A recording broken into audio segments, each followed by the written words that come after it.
দেশের সরকার পরিবর্তন হলেও পাল্টায়নি বাংলাদেশ ক্রিকেট বোর্ডের নিজস্ব নিয়ম। সাংবাদিকদের প্রবেশে এখনও আছে নিষেধাজ্ঞা। এমনকি বোর্ডের বর্তমান কমিটির ভবিষ্যৎ নিয়েও চিন্তিত এখনকার পরিচালকরা। এরই মধ্যে 23 ফেব্রুয়ারি থেকে ওয়ানডে ফরম্যাটের বিসিএল শুরুর ঘোষণা দিয়েছে বিসিবি। ফিক্সার সন্ধ্যায় বিপিএল থেকে দূরে রাখা এনামুল বিজয় এবং মোসাদ্দেক সৈকত সুযোগ পেয়েছেন বিসিএল এর দুটি দলে। তাহলে কি তাদের বিরুদ্ধে কোনো প্রমাণ পায়নি বিসিবি? সরকার পরিবর্তনের ছাপ বিসিবিতে পড়তে পারে এমন আশঙ্কা করছেন বোর্ডের কর্মকর্তারাও।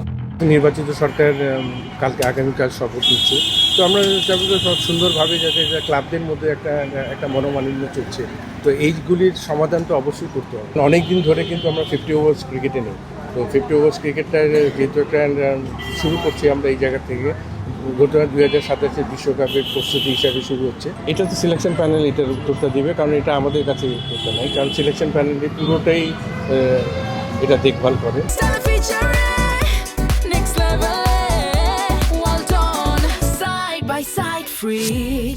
বাংলাদেশকে বিশ্বকাপ খেলাতে ব্যর্থ হলেও আমিনুল ইসলাম বুলবুলের মধ্যস্থতায় হয়েছে ভারত পাকিস্তান ম্যাচ। এদিকে গুঞ্জন আছে সাকিবের বাংলাদেশ দলে ফেরা নিয়ে। তাই গুঞ্জন ডালপালা মেলছে সাকিব খেলবেন 2027 ওয়ানডে বিশ্বকাপে।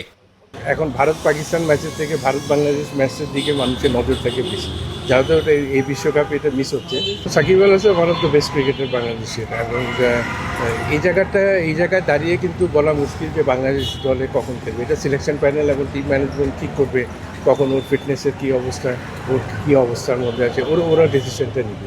ঢাকার ক্লাবগুলোকে এখনও খেলার জন্য রাজি করাতে পারেনি বর্তমান বোর্ড। তবুও মিনহাজুল আবেদিন নান্নু আশা করছেন শপথের পর নতুন সরকারের অধীনে হয়তো পাল্টাবে দেশের ক্রিকেটের গতিধারা।